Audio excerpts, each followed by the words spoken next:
But now I'm really interested in a wide range of characters. It's the evil ones that keep coming towards me, or those that might be capable of an evil streak. But I do look forward to hopefully a wider spectrum of parts. I think it was really because I played a character in Game of Thrones who was inherently good. Brienne of Tarth, who I will always love with all of my heart, was always in service of an idea greater than herself. And that role meant a great deal to me. It spoke to a female experience that was very personal to me, extremely niche, particularly in mainstream entertainment, and was as much a dialogue about Brienne's physicality, my physicality, the physicality of women who are unconventional in our society, how people deal with that, how our bodies become politicized. And she had such a truth to her, and such an outstanding sense of justice and wanting to execute truly decent, upstanding, good standards. And after so many years of playing that, I think I just really wanted to be bad. I think my biggest motivation to be part of this project was twofold. One was my very long-term love of the Addams family. I've really loved the Addams family for such a long time. It's always been something comforting to me in a way, because they're such a unique group of characters. And so endlessly entertaining and delightful for all of their darkness. And also wanting to always work with Tim Burton, and really never thinking I'd get the opportunity to do that.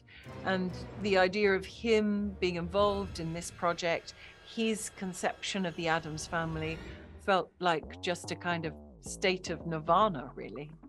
Siento que los que fuimos niños y crecimos viendo Los Locos Addams en los 90, hoy nos identificamos más con Larissa Wim y ya no tanto con Merlina. ¿Por qué crees que tu personaje tiene ese efecto?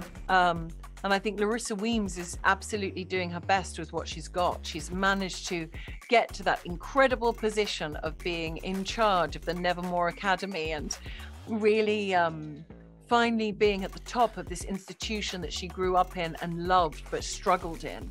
And by all accounts had an incredibly difficult time. And now she's there. She has to deal with the bureaucracy. She has to deal with the formalities of work, diplomacy, strategizing, work relationships. There's all of those things. And I think she finds it effortful.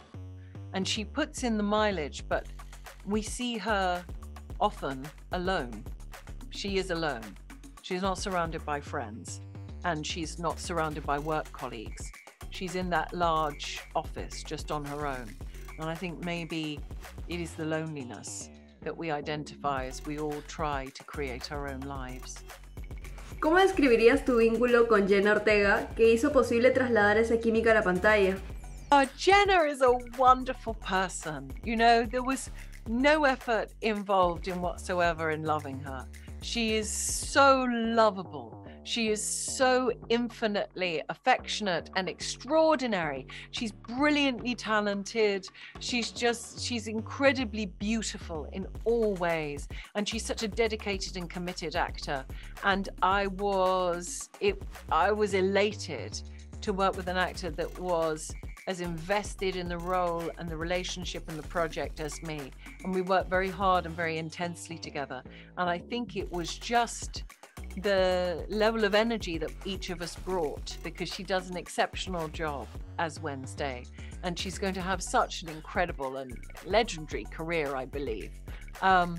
So she made it easy for me.